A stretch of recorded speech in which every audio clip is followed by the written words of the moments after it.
Test, test, mic test. Hello, good morning, everybody. Gil here from your online mastermind group. Welcome to our wholesaling, lease options, and marketing mastermind session. If you can see me clearly and if you can hear me as well, please go ahead and confirm in the GoToWebinar control panel. You should see my screen here, and it should be broadcasting the replay post of a couple of our sessions last week. And you should be able to see the cam here in a second. You guys are welcome to start entering your questions, feedback, clarifications, any marketing you launched and set up prior to the weekend. Go ahead and enter it in the GoToWebinar control panel. If we have any questions or clarifications, type it in as well. Mr. Gil O, your video is scheduled for production, and they will go ahead and they'll get that uploaded, if not by today, first thing tomorrow morning. So you will see that inside of your YouTube channel account. So wanted to make sure you had an update and you knew the status of the video. Awesome. Gil says, awesome, thank you. While we wait for some of the questions to start popping up on here, let's go ahead and touch base with some of our panelists and see how their weekend was and if they have any interesting updates here this morning on a Monday. Happy Monday, by the way. Steve, I heard you log in a little bit earlier. I'm going to go ahead and unmute you. Go ahead and do a mic test, please. Good morning. Good morning. Good morning. Big good morning. Is the screen coming out okay? And is the webcam okay? I'm not sure if the colors are coming off a little funky or if it's too bright. I mean, there's the sunlight coming in, but I can see you. Awesome. Awesome. Yeah, we got all the slides opened here this morning. Get the sun blasting in. How was the weekend for you? That was good. Anything interesting to report in terms of the accountability portion or some of the markets you are relaunching or just getting just doing some restructuring? I know you were trying to get some text marketing out in a couple areas, and we're moving some of your teams into other locations or other territories. What's the progress there? Yeah, moving in. Yeah, the territory switches are working really good. The marketing I need to adjust for because my account got suspended, so we're tweaking that still. I'm just waiting Okay. on a response from that team, but everything's looking good. I'm excited. With regards to your text campaigns, I should be getting them the video by today, Sweet. and they'll be able to schedule the text marketing campaigns today, and then moving forward, it's going to go out on a regular basis. They already know how to do it. I just have to specify which local phone numbers they're supposed to use, since I think you're moving from a Google Voice platform into sending out more text marketing, right? Yeah, yeah. But yeah, that's really the only rock in the way right now, so that's good. Awesome. Okay. And you guys should be able to see the replay from the last session, Steve, tenant buyer list and JV opportunity. I'm not sure if that's popping up on your end there. Let's see.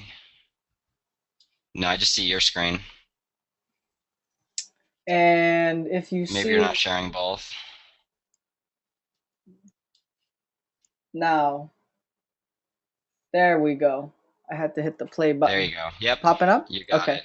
Uh-huh. Perfect, perfect. So other than that, I know we rolled out a joint venture pipeline for you guys. Some of you investors are not able to fill in or maximize the time you've allocated for your real estate business. Maybe the marketing's you aren't sending enough direct mail, or maybe the pay-per-click campaigns aren't converting the way you'd like for it to. And so an additional way to keep you busy, allow you to talk to leads, put some in the pipeline, and moving forward to a close. We did reopen this joint venture pipeline where you will go ahead and start building a tenant buyer list. And this particular video entitled Tenant Buyer List Building and Joint Venture Opportunity, this will walk you through on how to place an ad directly onto Craigslist and start getting calls and emails for tenant buyers and buyers that are looking to purchase homes here in our backyard. We do have local acquisition managers, and so they will have a conversation once you have talked to the tenant buyer and take them through the pre-screening process. We assign each member a particular link where you will enter your leads. That way we can track which lead came from what source, and you'll be able to identify the marketing you're doing as well. Some of you are using additional tools to help boost your ad exposure and are posting in multiple websites like Craigslist, forsalebyowner.com, Fizbo.com, Zillow, Trulia, eBay classified ads, right? And so you want to be able to find which of these lead sources are bringing you not only the most volume of leads and inquiries, right, but also which one are offering a good quality in terms of the leads that is coming your way. Now, this is a free strategy. It's only going to cost you 15, 20 minutes of your time posting the actual ads, and but no money out of your pocket is required.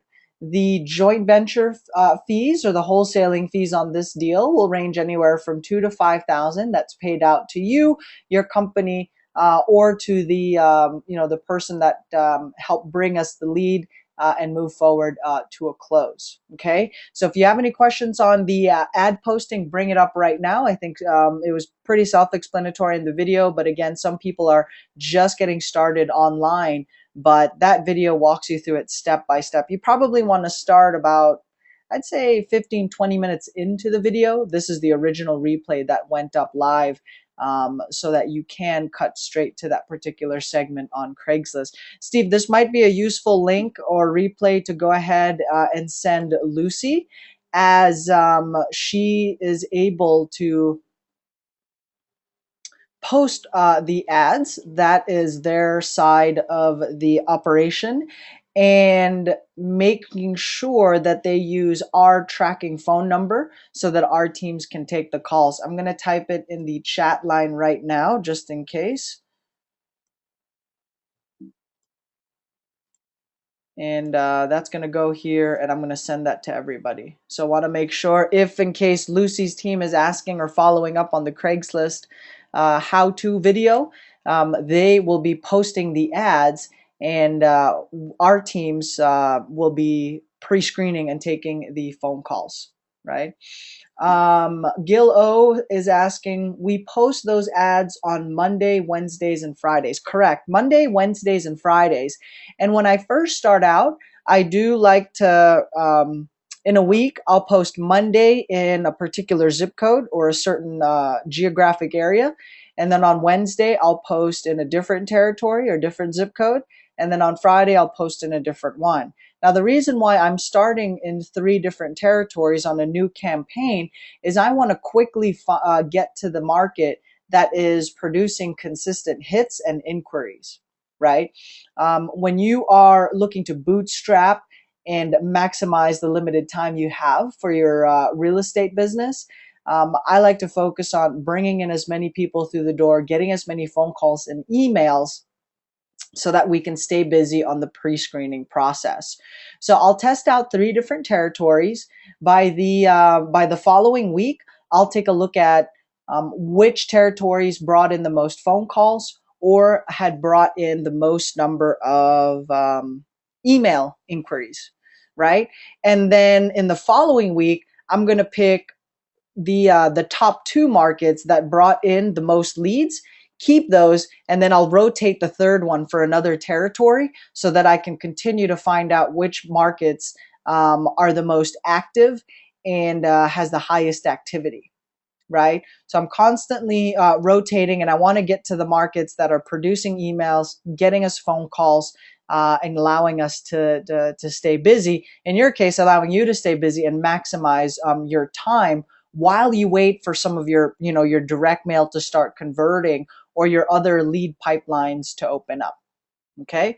Where do I send the leads to? Tim, you are going to send the leads to a particular web link, and you will have to identify your name and your best can be reached phone number so that we can track each lead. If you do not put your name and your number on there, we unfortunately have not gotten to the point where we can read minds quite yet. Um, so we won't be able to know who to credit for the lead. Now, the extra layer of protection there is that you're supposed to talk to these tenant buyers, these leads, so that you can practice your deeper questioning, how to pre-screen your leads, and getting them comfortable to move forward in the form of sending them an email or setting an appointment, basically moving somebody forward to the next step. Now, this is light years in comparison to what most wholesalers and businesses out there, where they do not start talking to a seller 34, they can go 90 days into their operation and they've talked to like 5 sellers, right? And so that's not exactly the smartest approach in my opinion. And unless you truly love real estate, it's going to be tough to stay in the game or find any value. I mean, technically, you could get a part-time job at Starbucks and still make more, and not have any, cash outlay on the marketing cost. So I'm saying be smart about it, and give it a give it a good go. This is the web form right here, and again, I'll walk you guys through this. Lead generated by, so you're going to put your name on here, and then you're going to put your best can be reached phone number. Okay, now each lead would have talked to you, so even after we pre-screen them, we do like to verify, how was your experience talking, or who did you talk to again from our office, or which of the tenant buyer specialists, or which investor assistant. Basically, we like to ask who they talked to before we had reached them, so that again we can track where the lead had come from. We can also work on the conversation skill set, making sure that people are comfortable doing business with you, and you can build out a really healthy and active pipeline. So Tim, if you can confirm, I'm going to send these leads, this link over to you.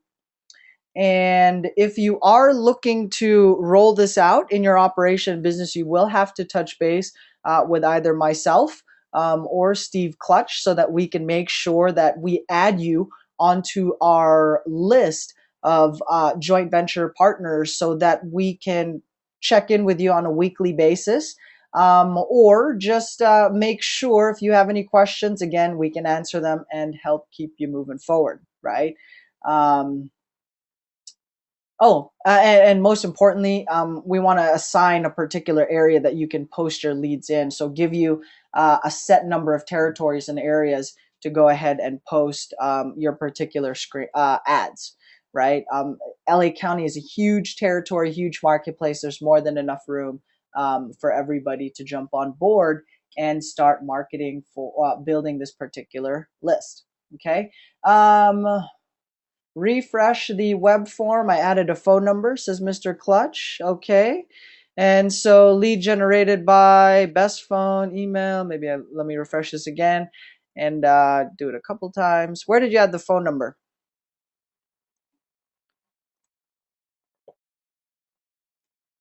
I know what you did, Steve. You need to go into Podio, and you have to check the box that's going to add the new questions.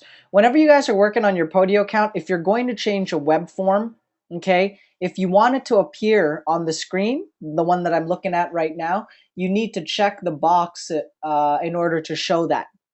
Okay, so you can add 100 questions on here, but only 10 is going to appear unless you identify to update the web form and feature that new question. So maybe I can show you guys how that works. Some of you are starting to dabble and tinker with Podio here for your CRM tool. It's what I use. I love it, and it's a great way to be able to manage and do business virtually.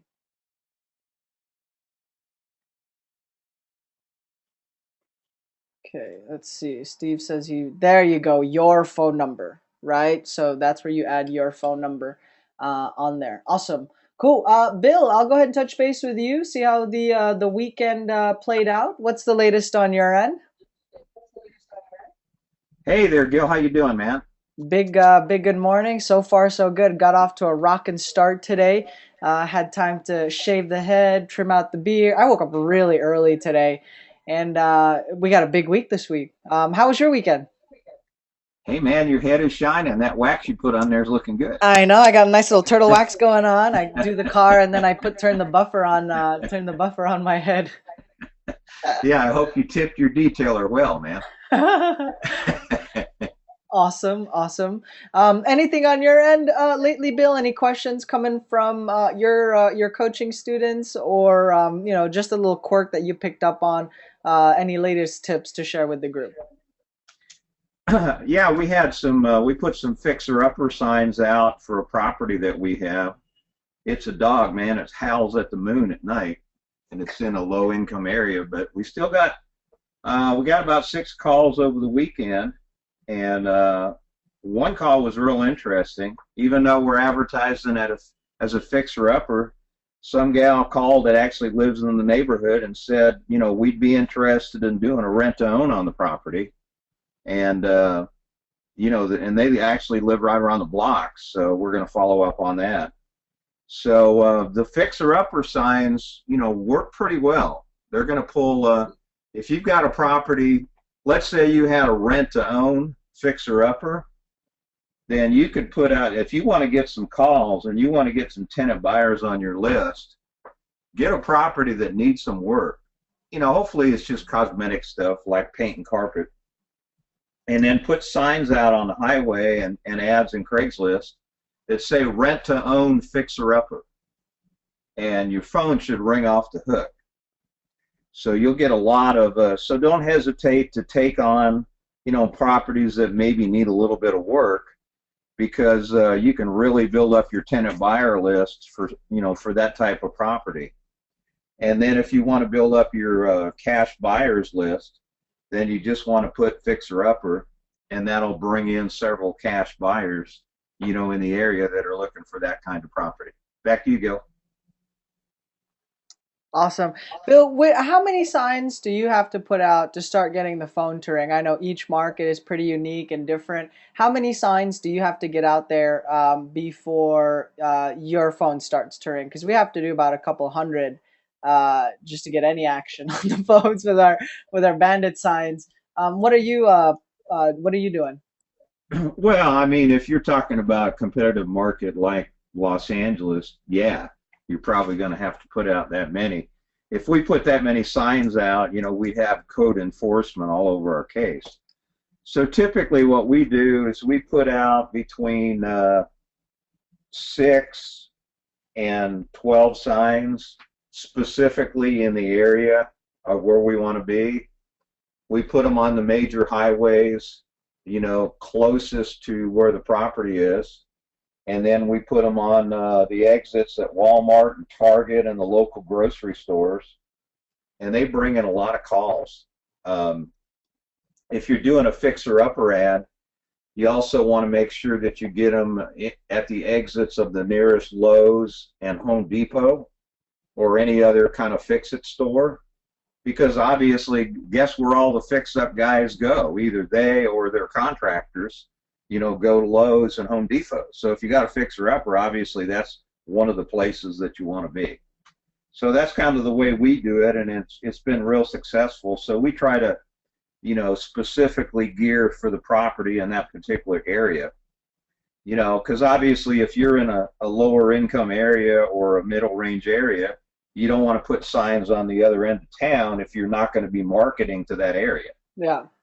So we put signs, it all is kind of it all works together. We put the ads in the area where, we're going to draw those kind of buyers or investors, and then we back it up with the signs in the same area, and that way we get maximum response. Now, another tip is, in the event the property is vacant, then you want to direct people to the property. I would put fixer-upper open house or rent-to-own open house with arrows, and actually sign, the people to the property, and then put a big flyer box in the front yard of the property if you're operating locally, or if you're virtually, see if you can get somebody to do that for you. And then put a flyer box in the front yard. I like to put two because in case the thing runs out of flyers, there's a backup. And then also we put one on the inside of the window, like the big bay window or the front door window, so that you always have a flyer in case your flyer box runs out. So if you do all those little things together, it really generates a lot of leads, either for cash investors or for tenant buyers or both. Back to you. Awesome, awesome. So glad you shared that one. I Here in LA County, we have to do at least 500 signs just to get the phone to ring. Not exactly my favorite marketing channel as the year has played out. Um, and I'm talking like 12-month rolling period from today, 12 months back, not just this year, right? And so we'll put money towards other marketing channels. When I first started here in LA, again, you got to try out different marketing channels in order to find out which one will get the phone to ring, which one will bring in the phones and emails. I actually went out with a couple of our members that are part of this series to start posting some signs, real early, like 5:30, 5:30 in the morning type of stuff.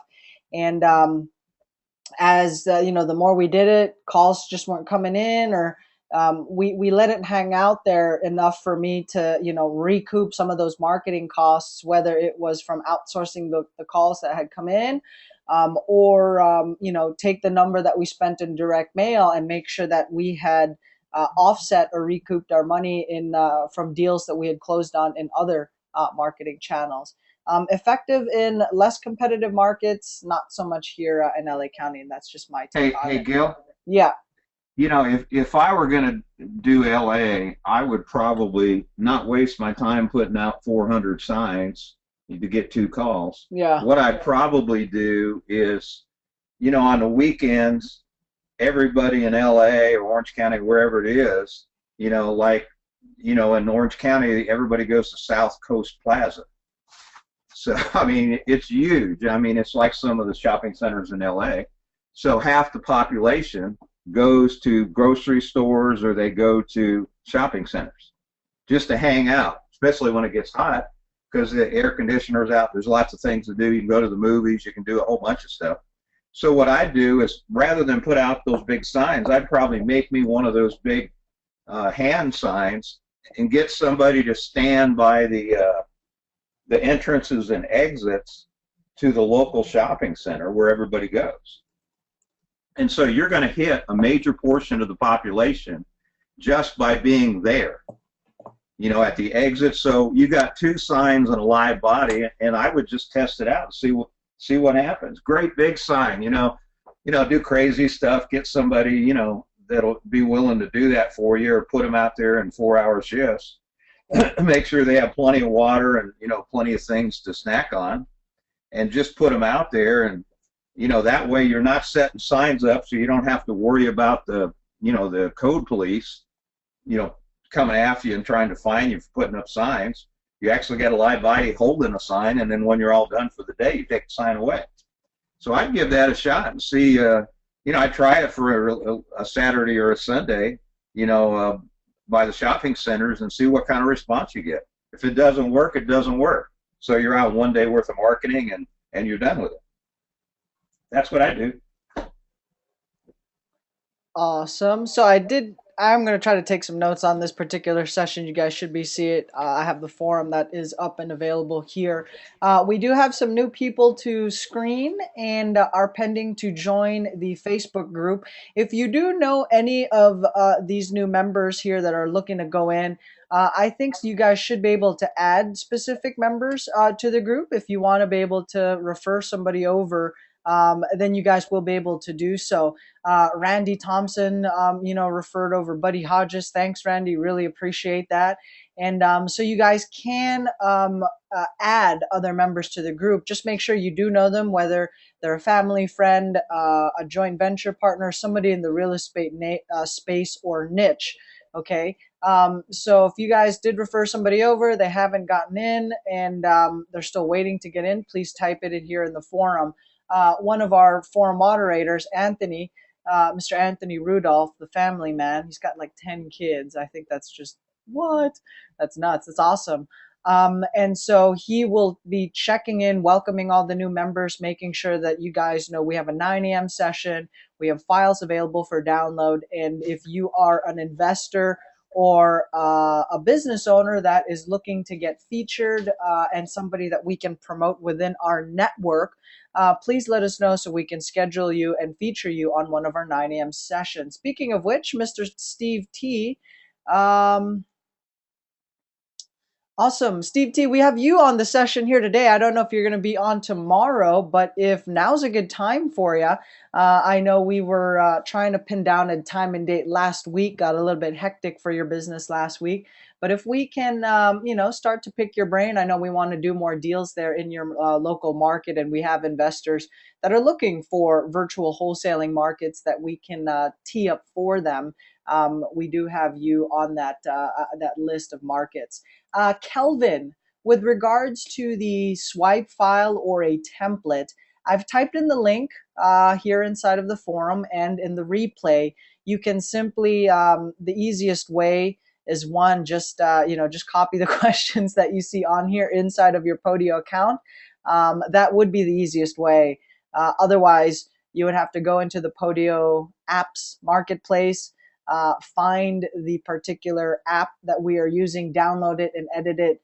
So it's like 10 steps when you can simply, have two windows on your screen, like so, right? And just start to edit and build your forms side by side, making sure you don't miss any questions. So that's just, that's the easiest way. Where is, oh, really? Awesome. Is that vice versa, Steve? Because where's Kelvin's? Kelvin, where's your market, by the way? Okay, this is the first time I've heard of a rent to own fixer upper. Yeah, that's another great way. You can do a rent to own on a fixer upper. You can use these as lead magnets, guys, and little ways you can convert your seller on the phone, right? Because let's face it, 10, 20 cents on the dollar, you have every major real estate education company dumping hundreds and thousands of dollars into their half a day, 3-day real estate workshop where you can learn to flip properties. And so literally they are coming out in droves, and everybody's offering 10, 20 cents on the dollar. So when everybody zigs, it might be a good way for you to zag and, not beat yourself up when a homeowner doesn't take your 10 cents on the dollar offer because they've heard that 100 times, right? Instead, offer them, do multiple offers, offered a joint venture on the deal, to partner on the deal, or even offer a rent to own on a fixer upper. Gives you the opportunity to fix the property. Okay, the homeowner gets to collect a little bit, here and there, or at least have somebody take care of the property and get maximum dollars out of it. Okay, so you might want to use that as a lead magnet or a little transition line that you can use to keep your seller on the hook enough for you to sit down with them and take them through the numbers. Now, at the end of the day, a homeowner that is in distress or is financially motivated, right, or financially in trouble will take your cash offer. All right. But what's going to get you to the kitchen table is not hammering on the cash offer. Okay. They want to weigh out their options, right? So that's my feedback and take there. Just tried a new marketing strategy I'm familiar with that one. Mr. Steve T, how's it working out for you? By the way, I know that's a new strategy you're coming up with, so you definitely can leave the name and the content out of it. No worries. Is it illegal to put flyers on cars at the mall? I'm not a licensed attorney. So I don't, yeah, that I can't give any legal advice with regards to that, but I do see people leave flyers on cars. I have not heard of anybody getting fined or getting in trouble for doing that. We have a couple hundred people logged in here this morning. Have any of you know of any cases of anybody getting fined for car flyers? I know I haven't. Might be another good option, right? Instead of bandit signs, where it costs anywhere from $1 to $4 or $5 on a really nice sign, right? You can get flyers printed out for a couple cents, right? Or just crank them out on your own and then flyer the parking lot. I like to make, whenever I go, we used to do a lot of flyering, or we'll, on occasion, we'll try to test it out just to see if we can get an influx of phone calls and, just kick up some rocks and try to jumpstart a pipeline or a business or restart a pipeline. We'll go flyering and then we'll make a jogging route out of it. Right. And so that way, it's a little bit more bearable for me to stay out there. I don't have Facebook, but okay, perfect, perfect. You know what? Let me go ahead and make sure. There we go. Let's go ahead and add her on there. Roy. So yeah, we did add her on there. I know she was sitting there for a good, at least over a week. So she should be welcome and inside of the group. Thanks for hollering and letting us know. Why do you use Podio and not Google Docs Drive? Thanks, says Mike. Well, when we first started out, we used to run everything off of Google Drive and Google Excel. Let me show you what that used to look like for us. And it worked great. My virtual assistants, the wholesalers that I was joint venturing with, and even new investors that we had jump started and market for um, were using it, right? Once you start doing multiple deals a month, and you have some money to reinvest into the business, you want to take a look at more robust tools, right? So that you can manage your leads effectively. And from a follow up standpoint, what I love about Podio is that you can set a task and you can have it automatically recur every week, every month, every 2 to 3 months. That's my favorite feature, the follow up sequence that you can set up inside of Podio, right? And so Podio allowed us to do that. FreedomSoft didn't, RealFlow didn't, Act did, but Act is way too clunky. I've never tried Zoho. Uh, High Rise, did I mention High Rise? Doesn't do that. And that's why we never went with any of the other guys. Black Book can, but a little bit clunky in their software, right? And I think with RealFlow, they sold the company to somebody else. So the original creators and the original geniuses and marketing teams behind it had moved on to another project. As soon as that happens, then it's like, well, it's kind of like an abandoned ship scenario. It's just not the same software, not the same company moving forward. This is an example of a lead source here. This is Craigslist. And to show you guys from last year in December, we've been working leads on Craigslist in this particular market, right? And so when you talk to a lead in this Excel spreadsheet, how are you supposed to follow up with them, right? You can use columns and, you can keep adding columns as you move forward, but it becomes inefficient and ineffective as you start doing your follow-ups, right? So this is a sample spreadsheet. And if we scroll all the way down, we should see the most recent marketing in this area. And looks like they were sent out today, right? So we got some text going out today. We got some emails going out today. Hope you guys are doing your marketing. Awesome. What else? I consistently get flyers on my car. I must use that idea. It's a really cool tool. This used to be really popular a while back. I don't, maybe in some markets it still is. It's that little card that looks like it's $100 folded up. Man, I always fall for that one when I'm out and I see something on the floor. So that's pretty cool. That's really effective, and I think they're pretty inexpensive. Nice little catchy piece, high volume. Works great if you are promoting or if you have your own real estate education program or if you're trying to do some affiliate market and promote somebody else's, right? That's a super cool little cheap piece. Karen here says most malls hate it because everyone throws them on the ground. They did call someone I know, but he didn't get fined. He did have to clean up the lot. Hey, that's one option. So, I like mass marketing. I like aggressive marketing. I don't like it to the point where we're starting to deface our community and like really start to piss some people off, right? I mean, we're talking like angry, get files, complaint against your company.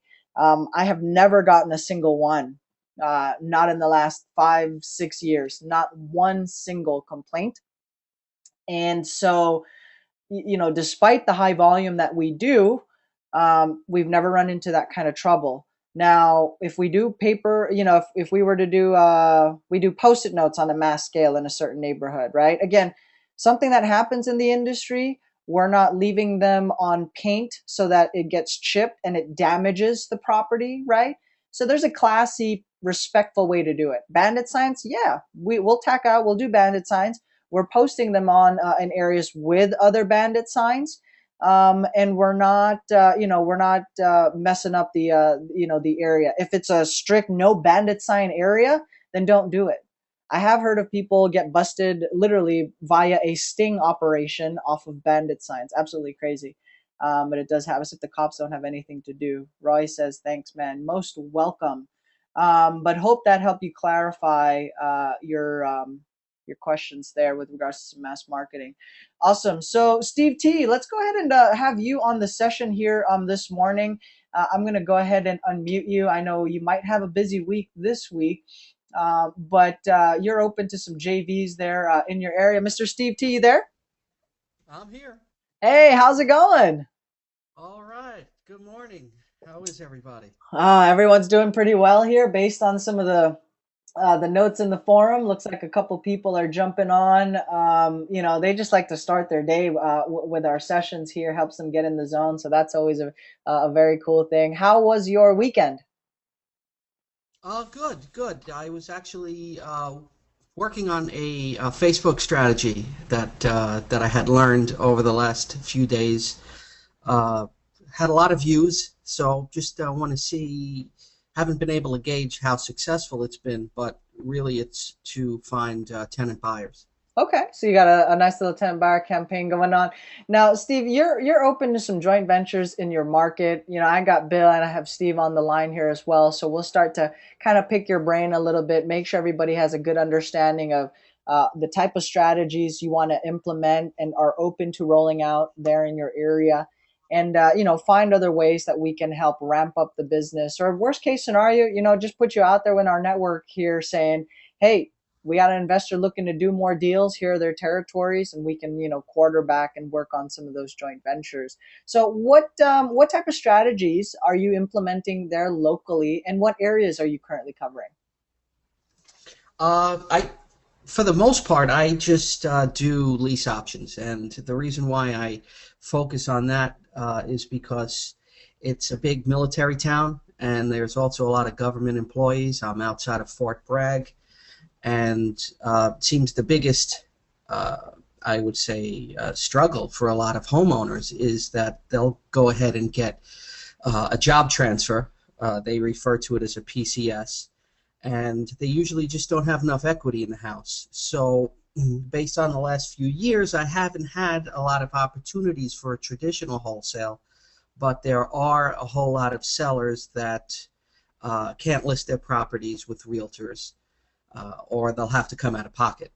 And a good deal of them are really not happy about having to just put a renter in, so this is the other strategy, and it works. It's just up and down. There's certain times a year where there are job transfers, and they'll put the market on for a few months, and it doesn't work out, and then they'll turn to me, and they'll expect the property to get occupied in 2 weeks or 3 weeks, but I'm usually able to get somebody in within a month. All right. So, I mean, that's a great turnaround time. So, turnaround times in your deals, about 30 days, provided it's, a good property that fits the rent to own model.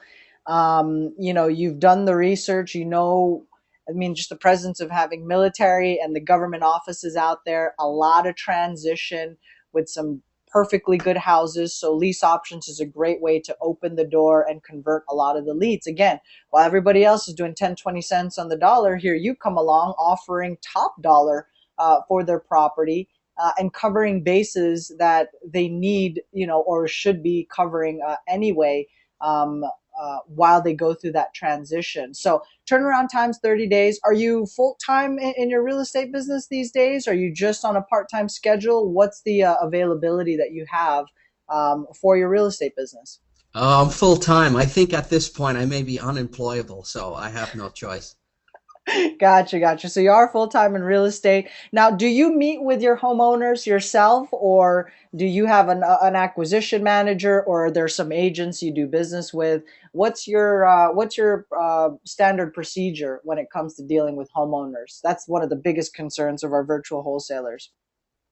Well, for now, I meet with the sellers. I go out and meet them, and the buyers as well. I think Bill can confirm that he's in a similar market where you have to go out and meet a lot of the sellers and the tenant buyers. It just seems to work a little easier that way. I have done a couple of virtual deals in this market, but for the most part, I have to go out and go over item by item the contracts and our program, just to make them feel a little more comfortable, and that's how it works. Yeah, and I talk a lot about virtual wholesaling, doing deals in other areas, doing business from a laptop, that kind of virtual lifestyle. But guys, make no mistake, in LA, if there's a seller that wants to do business or somebody that responds for wholesaling marketing, I go out and meet with them directly, right? And this is the type of business where it's a monkey see, monkey do. The leader, the head of the operation, whatever their production is, that tends to be an accurate reflection of what the rest of the team is going to be doing. So if you're doing no deals and you're trying to outsource, chances are whoever you end up outsourcing to will be at a zero deal type of production and results as well. If you're consistently getting stuff under contract, right? If you're doing about one a week, then you can have an expectation with your outsourcing team or your virtual assistant to bring in one contract a week. You have a benchmark, and you can share the tips and strategies that will allow them to do that and equip them. I can't tell you how many, and I've stopped doing a lot of consultations when it comes to this particular topic. It's because we get a new wholesaler. They just came from a course, spent like an arm and a leg, and now they want to hire a virtual assistant, but they have no experience talking to sellers. They don't have any operational procedure in place. They don't have any systems. And so I kind of wonder, well, what in the world did you pay for? Because technically they should have helped get some systems in place for you, or at least tell you how to do the pre-screening. Now, my team can do it, but I'd like to get on the same page so we are working off of the same script and have the same expectations, right? As opposed to, this is the script that I'm using, and it turns out after about 3 to 4 weeks, you wanted them to, there was a different script that you had in mind or wanted to test. So just a couple of tips for you guys there as well. Steve's the kind of guy that goes out and meets with his own sellers, meets with his own buyers to do deals directly. Steve, are you open to wholesaling deals? A couple of the investors here are typing some comments with regards to doing some wholesaling marketing in your area. Also, are you open to wholesaling, and what territory specifically? Of course, I'd be open to wholesaling, and I'd be even willing to go up to the Raleigh market if the deal is right, because that is a bigger market, and it would definitely be an expansion for me. So, yeah, for sure. Nice. We actually have somebody, I think they focus, I don't know if they're local to the Raleigh market or that's one of the territories that they're looking to farm out. Kelvin, you travel a lot, right? You run the kind of operation where you're in multiple territories. But I think you're in Raleigh as well. Is that local or is that virtual? I don't want to hog up the session here. I know Bill might have some questions here, and he has some suggestions for you as well. So, Bill, I'm going to unmute you. Steve, go ahead and unmute yourself. I know you might have some questions for Mr. Steve T. Go ahead, Bill. I'll mute myself and turn to the questions here. Take it away. Okay. Hey, Steve. How you doing, man? Fine, Bill. Yourself? Hey, man. I'm doing well. Doing well. Good talking to you. You too. Yeah, just I'm kind of familiar with North Carolina. I lived there for a while. So, just for everybody listening in, one of the reasons the lease option strategy was developed is because that was an answer to traditional wholesaling when traditional wholesaling just isn't going to work. When you're dealing in a military area, a lot of the folks come in for maybe 1, 2, or 3 years, and then they're gone. And typically, if they bought a house, it's not going to have any equity in it, or very little, unless they put a whole bunch of money down. Exactly. So a traditional wholesaling strategy is not going to work. So, Steve, just a question here. Do you do any land contract? Look, let me back up a minute. Are a lot of the loans that you're dealing with VA loans? Yes. Yes, they are. Okay. So, yeah, I have to basically structure it and explain to them that, they'll have to lease the property with an option. And since these properties are very little equity, no equity, or even a little upside down, I have to push it out about 3, even sometimes to 4 years, so we can make sure that that property appraises and they can get financing, the tenant buyer, that is. Okay, well, I have a suggestion for you. Double check on this. I don't think it's changed, but double check with the VA regs and also with your local market there with the real estate attorney. But I believe that with VA loans, it's legal for you to buy them under a land contract, and you're not going to have any problems with VA doing that, or the lender. And so what that means is if you get let's say you get a great deal, property in a primo area, it's got a 4% VA fixed rate 30-year loan on it, and you go, wow, this would be a great property for me to have as a buy and hold. Well, you could buy the property under a land contract, which means that you have, a legal interest in the property, and then you can now turn around and either do a lease or a lease option to a tenant or a tenant buyer. And if you want to hold on to it for many years, you could just do a straight rental on it. And it would be a great property and portfolio, and you'd be able to take it over with little or no money using a land contract and not have to worry about, the lender trying to come after you for a due on sale or any of that type of thing. So be sure you check that out. Is that similar to a sub-2 deal? Yeah, but it's better because in the past there was no restriction using a land contract to do that.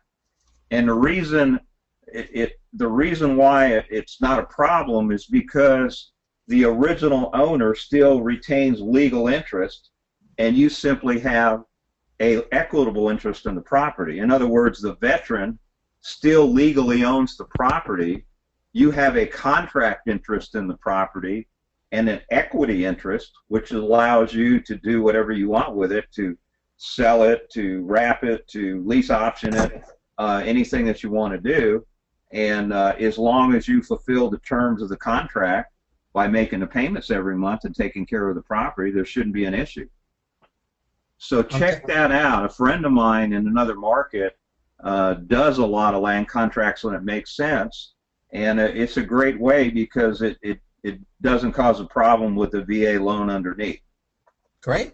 Now the only downside is if the veteran is insistent on getting their VA eligibility back, then that certainly would tie it up. Right.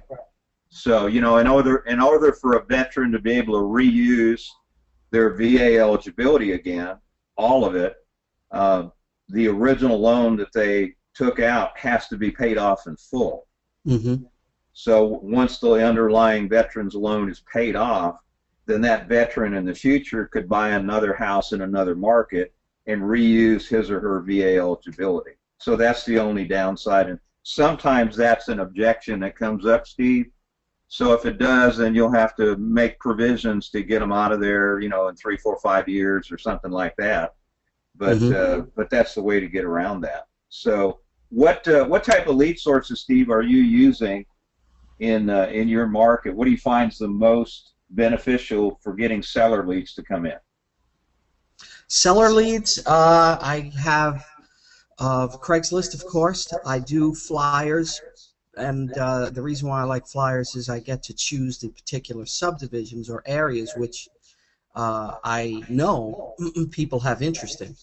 And yeah, the hardest thing about that is just finding someone reliable enough to do the flyers. So I'm kind of have a lot of employees or I would say subcontractors that do the flyers. I only have them for a few weeks. I've had some that have lasted months, but they've gone on and taken full-time positions. And but it really works good. It's a great strategy, and I get to pick the area, the school district. I also do postcard campaigns. I have tried yellow letters, but believe it or not, the postcards have worked better for me. And that's pretty much it. Between Okay, well, go ahead. I'm sorry.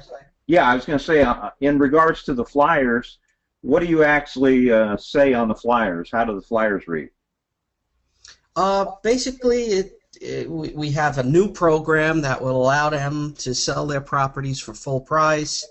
You don't have to worry about fix-ups. So what's the headline on the flyer? We would like to purchase your property. Gosh, I don't even have it in front of me. If you give me a second, I can actually take a look at it. I got a second. Let's see. Steve pulls that one up here. I see Mr. Anthony Rudolph, the family man himself, on the session. Anthony, have you gotten any emails? Have you gotten any phone calls from some of the Craigslist ads that you've been posting? I didn't see you on the session earlier, but I want to make sure we touch base with you on a regular basis so that you let us know how the leads are converting.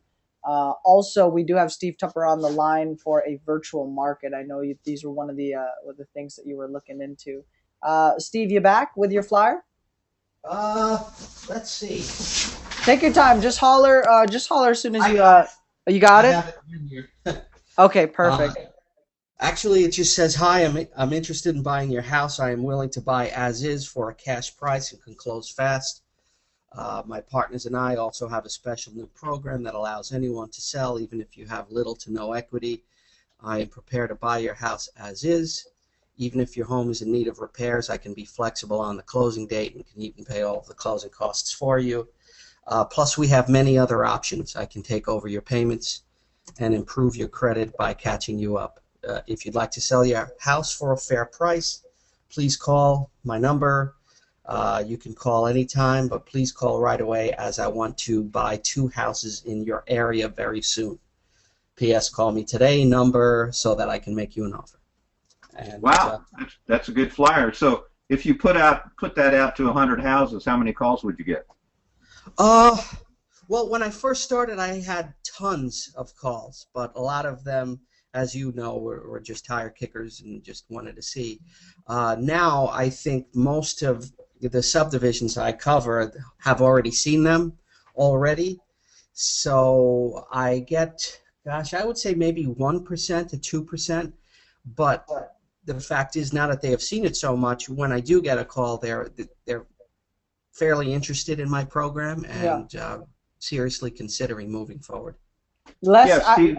I'd imagine there's kind of less they're kind of familiar. There's a little bit of trust and familiarity since they've seen you out there so much. Is that kind of what you're getting now, Steve, since you've been doing it consistently? Yeah. When I first started, I got some serious objections. Don't put your flyer on my porch. I'm going to call the cops. And gosh, I didn't know what, if I was violating any kind of subdivision rule or any kind of local ordinance. And gosh, what am I doing wrong here? Am I going to get in trouble? And now it's kind of, you grow a thicker skin in this business and you learn to shake it off. But yeah, most people who call now just are more receptive. I don't get a ton, but the ones that I do, I go over, I speak about what we can do. The second time around, what I like to do with them is to tell them I have to run an evaluation on their property and call them the following day or even 2 days later. And this way, they're kind of in suspense. Exactly. And they're waiting for your call instead of just dropping that lease option on them right away because they're looking to sell. They think that somebody is going to come along and pay pay for their property, which is overpriced because a lot of them are factoring the realtor fees in their sales price, and Mm-hmm. it's overpriced.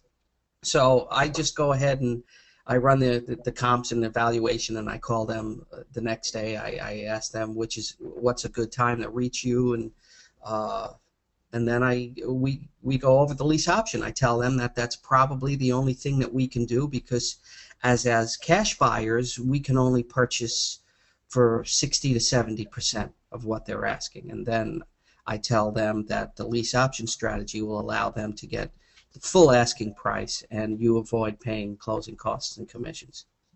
Nice. Bill, I think you had some feedback or clarification before I jumped in there. Yeah, Steve. Just a suggestion for you. You might want to do a post-it note. I mean, you could put the same message on a post-it note and alter that. Because that's something different. In other words, you could literally have the same message but a different media.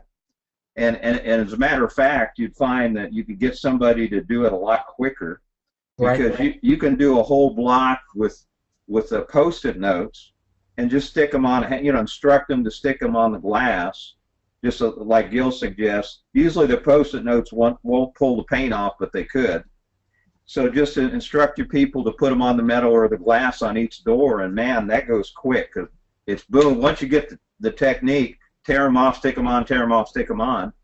And I think you'd find, if you made it even like a UPS message, like a UPS notice, sorry I missed you, I was trying to deliver a package kind of note, we've all seen those, and make it kind of like that, and then put your regular message on there, with your contact information, and alternate that between the flyers, and it'd be a good way to test to see, because you already know what your response is on the flyers, see if you get a better response with post-it notes. Yeah, definitely. I'd definitely be open to that. If you have any companies that if you can refer me to, that would be great, and I can. Yeah, just Google Post-it notes. There's a company in Miami that does them. They already have them. With I think Richard Roof's Post-it note is they print, but you have a unique one, so you'd have to put together your own message. Maybe you can have a local printer put the the original together for you, and then you could go ahead and email that to them, and they could take your original and make up the post-it notes for you and have them done for you fairly quickly. So Okay. just Google post-it notes, and you should have some companies that'll pop up. Sounds great. Another, Yeah. if you guys are, oh, sorry, go ahead, Bill. Yeah, just one other thing, Gil. I had a comment about flyers and parking lots. This is, you and I may disagree on this, but I just don't recommend you do flyers in parking lots because all it does is make the people spitting mad. I mean, if you put a flyer on my windshield, I'm going to tear it off, crumble it up, and throw it to the ground. Now, here's an alternate that won't make people as mad, and I've done both. How do I know? Because I've done both. Yeah. And I actually had people chasing me in the parking lot after I put a flyer on their car. So I just don't do that anymore. But if I was going to do it, number one, to prevent litter all over the place, and number two, to less the people being angry at me, I would make up a post-it note with the same message that I had on the flyers, and I would put the post-it note on the window of the driver's side door. So you just stick it to the side window there, and so as soon as they're coming into the car, they're going to see your message, and they're just going to be less angry about it. That was my experience when I did it, is I did try the post-it notes, and I had a lot less complaints using the post-it notes than I did with the flyers. So if you're going to do it, use the post-it notes with the same message, and just stick them on the driver's side glass on the driver's side door. Don't put it on the paint. Just put it on the glass, and you'll have a better response and a lot less people that are angry. Back to you, Gil. Awesome, awesome. And with somebody was asking, Gil, how would you guys test flyers, post-it notes, compare it, right? Bill kind of touched on that one already. Use the same piece, the same copy or text on your flyer, and then apply it in the form of a post-it note. Now it's going to be, hold on one second, let me grab a post-it note piece so you guys can check it out. One second. It's right behind me. And then Mr. Chris M., I did get a text message from one of our private money guys, and she's actually going to be looking at them today. So we're still on the timeline. I'll get you feedback in about a day or so. But I did get verification that they are going to be evaluating, or she's going to be evaluating them today. So at least we know that they're setting aside time. They're going to be taking a look at it, and they'll give us some feedback. Well, let me show you the sticky note. It's just behind me. One second.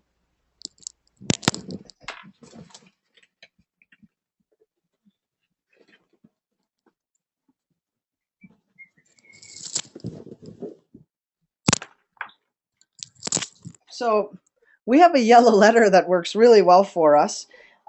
Two things. We shrunk the yellow letter in the form of a little post-it note. Yeah, we actually do post-it notes. There it is. Right? Let me freeze it. Okay, so it's like a little letter. Hi, my name is Gil, and something something. Mary and I are looking to buy another house in this area, right? One other suggestion I was going to tell you, Steve T, is that find a property that's sold for cash. If you're doing wholesaling, find a property that's sold for cash, a really dirt cheap price, and put it on there, right? So 123 Main Street sold for 60,000, all cash, closed in 30 days or less. So see how if that should boost your response. I know it helped us out a little bit. If you're doing retail or lease option types of strategies, then identify a house that was listed and sold in the area. All right. Again, it's not something you're claiming you sold, right? I mean, unless it applies to you, but you are identifying that there are homeowners selling. It's a Jones effect, right? So if you're thinking about selling, here are the other people that have done so, and go ahead and give us a call. So you're going to shrink your flyer into a little post-it note, and it says on the back, post-it notes. Some of yours type in, are they really post-it? Yeah, they're really post-it notes. And you can use that. Shrink the original piece, or since it's a smaller piece, you might want to simplify. Treat it like a squeeze page. Have one main headline, okay? Focus on a lead magnet, all right? And a call to action, call now. So instead of having all the features listed out on a flyer on your other piece, you're going to be testing two different types. One is the original flyer shrunk down, but it's going to be pretty lengthy. And like that post-it note, there's a lot of text on there. I don't know, will people really read it? Again, you always have to test. But if you have a simpler piece, it might be easier to digest, and you might be able to get more calls. Call me now to get top dollar for your house. I'm looking for perfectly good houses in move-in condition, not a retail one. Not a retail, not a junker property, right? Mm-hmm. So simplify the particular piece. Mr. Steve Clutch, any questions on your end since we've got Mr. Steve T on the session here while we do have him? You might be on self-mute, by the way. Yes, I am. What's up, There Steve? you go. Hi, Steve. How are you? Good, good. I always love talking to Steve because we got the same name, so it's just funny. I know it's gonna be an interesting scenario. Yeah. But any questions on your end? Yeah, I think I was listening to it. It sounds like you're doing marketing, for the seller side of your lease options and for the tenant buyer. So I was just kind of curious. I mean, different people have different opinions on it, but what side do you like to work the lease options from? Do you like to get the seller contract first, or are you more like build out a good tenant buyer list and then use that to find the properties you want to fill? How do you like to? What's your personal preference? I basically get the contracts from the sellers first, only Mm-hmm. because I know that any property that I get under contract is going to be it's going to be a good level of interest in it. So I'll go ahead and get that under contract, and I can go ahead and text my buyers list, email my buyers list, put out bandit signs on the weekends, and Craigslist ads. So I'll do a few things to try to get my tenant buyers and It works okay. Sometimes it works better than others. I noticed that uh, leading up to tax season, a lot of people were getting their returns, so I had a whole lot of interest in my lease options up until a couple of weeks ago. Uh, Mm, but I'm still confident that I can find tenant buyers and properties in about a month. nice. A month's not bad. I mean, I got some markets that I work in where it takes, 2 or 3 months to fill a lease option property. Yeah, Um, that's that. Oh, I'm sorry. oh no, go ahead. Go ahead. Yeah, yeah, that's one thing about the lease options. You in a lot of cases you're going to be under the gun from the sellers. Um, you know, whether I'm in a military market or not, some people, they have to move in a certain amount of time, and they may get a little panicky and put a renter in if they choose. So I just want to let everybody know that sometimes you're going to lose out in deals just because the sellers Yeah. get a little jumpy. No, it's good point. Good point. Are you able to um salvage or save some of those leads or deals by offering a tenant, or a tenant placement program, or working with an agent to find a traditional renter? Is that something you guys are doing, have taken a look at, or just not very economical or profitable at the end of the day? No, I haven't done that, but you can save a deal by offering to pay half of next month's mortgage, and that's actually saved a couple of deals for me. And even if you have to go the full month, provided that you're not going to pay them until you get a tenant buyer, but Yeah. instead of making five, you could make four or 3,800, and that's a great way to salvage a deal. Nice. So, I mean, again, little nuances like that. These are the things that I like to look for when I set up a joint venture market or work with a virtual wholesaler, where they know, the little quirks and intel. Like, well, we could still salvage a deal if we offer to pay half a month's rent. So now your turnaround time goes from 30 to 45, maybe even 60 days. You can extend so that you can still do a deal. Let's say you have a tenant buyer on the fence that wants to do it or is just too busy, right? We've had great quality tenant buyers, but they'll disappear on us for like a week, 2 weeks. They'll go dark, then all of a sudden they pop up, back on the radar, and they've got all their loan docs, they've got their credit repair, they've got all their financials, everything we've asked for. So for them, they're proceeding business as usual. They just don't have the time to keep us posted, like every day, like we're hoping, or we have a clear communication line, right? Again, a lot of traveling, business professionals. You get the people in management that have to relocate, military, right? So those are some of the cases there. But great to know. You know what you have ways, right? You've got bullets. You've got other value propositions up your sleeve to be able to extend those out. And again, that's why you can build a list of sellers, and you can all simultaneously open a list of tenant buyers, so that you stay busy, you stay productive, and when you do have a seller, at that time you've got some tenant buyers interested in the same area. You don't have to have anything under contract to start building a list, whether it's buyers or sellers, right? So I just want to point that out. Are you doing deals with agents, Steve T? We had somebody here is asking, is agents a pipeline for you guys? Any feedback? No, not as of yet. I did have an agent that referred me to a tenant buyer, but the tenant buyer, the monthly payment was a little too high. So that's something I'd love to do. Actually, my wife is getting her license, License? so I guess that could be an opportunity for us. If we have a property that's upside down, she can always refer them to me to use a lease option strategy. And Um, I just wanted to, before I finished up, those YouTube optimization videos have been driving me crazy, and I just wanted to ask you or Steve a question. sure, fire away. What do you got? Let me pull that up here so I can keep pace with you. Steve, I had mentioned to him last week that I really wanted to optimize a lease option video, so just change the wording around. And I know that you had offered for us to submit uh, kind of like a We Buy Houses Yeah. uh, deal. Now, can I send you both? Yeah, And yes, you can send me both. And that way you get both a wholesaling type of marketing piece out there to get calls, help build credibility, even if it's just for the credibility, the branding, and the presence. okay, That alone would help. And then you can rotate and do lease options as well as part of the videos you'll create. So I would rotate them. 1 week wholesaling, another week lease options, 1 week wholesaling, another week lease options. It keeps the content that you're posting fresh, and you are able to, you know, open both or start promoting both types of video marketing.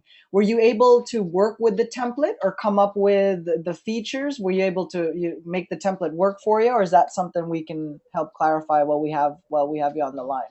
I have the template all written out, and actually I've used 10 pictures of properties that I've dealt with, 10 pretty houses Okay. for lease options, and I'm just confused about the whole channel concept because I actually have two Gmail accounts attached to YouTube where I put videos using Animoto for properties that I have under contract, and I'm just Okay. wondering if that will affect what I'm doing with you.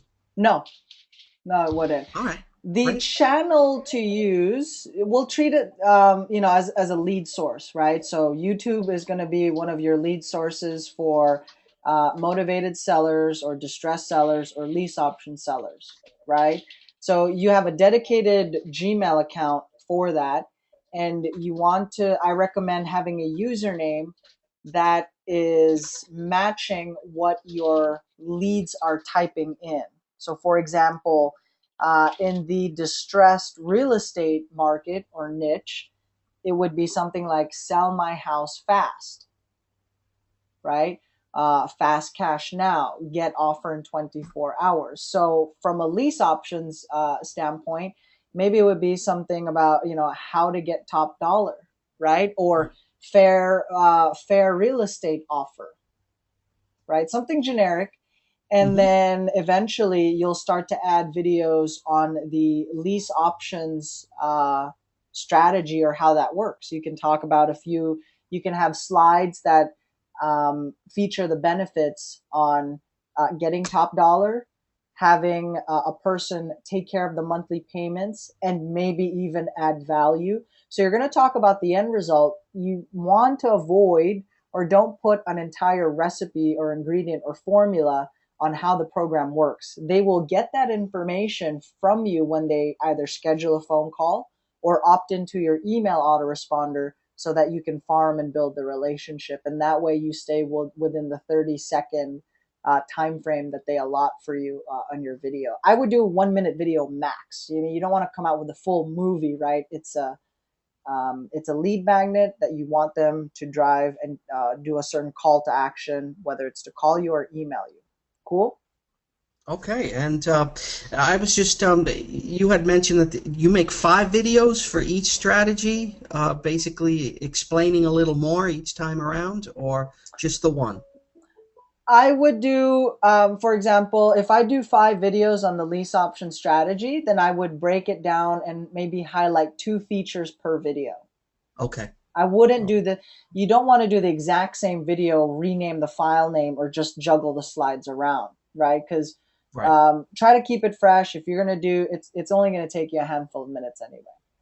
Terrific. Well, that clears it all up, and I'm going to get that finally put together because I just was just confused about the whole process, even though I've been using Animoto and uh, YouTube, but you found a way to really get great ranking, and I love the strategy, and I can't wait to use it. Yeah, and your wife's getting licensed, so now she can start to come out with videos about listing type videos, and once you start getting views on it, right, then you can build a case for renting those channels out, or those videos, because you can easily swap out a slide featuring somebody else's phone number, so you can do some cool stuff. So with Steve, did you have another question, or are we good to go? Oh, great. Thank you. Awesome. Let me touch base with Steve Clutch. Steve, anything on your end? Oh yeah, I actually just had a question come in from one of the virtual wholesalers I'm working with. Hmm. And I have no clue what they're talking about, but they found a home path property. Are you familiar with that, Steve? It sounds like it's a Yeah, Fannie Mae it's thing. Fannie Mae, right? Yeah. Are those good leads in your marketplace? Well, I guess they're looking to wholesale a bank-owned property. I haven't done that as of yet. I've just recently spoke with an attorney that may be able to close on that. So Hmm. if you wanted to send it my way, I definitely would look into it and see if the numbers are good and see what we can do. Okay, perfect. That's exactly what I was hoping to hear. Awesome, awesome. So that, guys, went a little bit over, but wanted to, again, touch base here with Steve Tupper. He is open to partnering up with other investors that are looking for markets where you can get a better return on your marketing dollars, get better conversion rates, and start making offers. If you haven't made an offer in the last 30 days, then I would strongly recommend you reevaluate the marketing budget, the areas that you're doing these, that you're marketing in, because you got to space it out. Like, are you going to be able to sustain it for the next six to 12 months? And if there is no deal within the next 6 months, would you be able to stay in the real estate space or continue farming that area until a deal comes? Or is that going to put you in a position where, you won't be able to generate any marketing afterwards, right? So, a little bit tough conversations and scenarios to face, but at the end of the day, you want to make sure that your marketing's generating emails and phone calls. You're making offers within the first 30 days of launching, after the first phone call or email comes in from that marketing campaign, right? So as soon as a call comes in from a direct mail list, we want to be able to start mailing out offers. Otherwise, we'll change marketing channels, and start putting it in other areas that will better maximize it and put it to good use. So if you guys are interested in doing deals with Steve Tupper and his market, let us know. Contact Steve Clutch in the forum or myself so that we can send up a joint venture pipeline, make sure all of the leads are tracked. And by the way, we are, yeah, so send an email or contact us on the forum so we can structure and work that out here with you guys. Mr. Chris M., I just took a screenshot here of the text message from one of our VIP funding and money partners, just confirming that they are scheduled to actually evaluate it and take a look at it today. I know it can be very frustrating when you're trying to deal with private money or hard money, wondering, are they even taking a look at it? Have they even gotten my email? And so luckily with these guys, they do respond to us in a timely manner, and we've got a pretty cool thing going with them. Mr. Steve Tupper, thanks for jumping on our session here today. We will have the replay out same day. Anything else while you've got us on the line here before we jump off the session? No, I'm all set. I really appreciate all of your input, and I always use all your suggestions, and thanks again. Very cool. Glad to hear that. And so look out for the replays today, guys. We will have them up on learntoinvestforfree.com.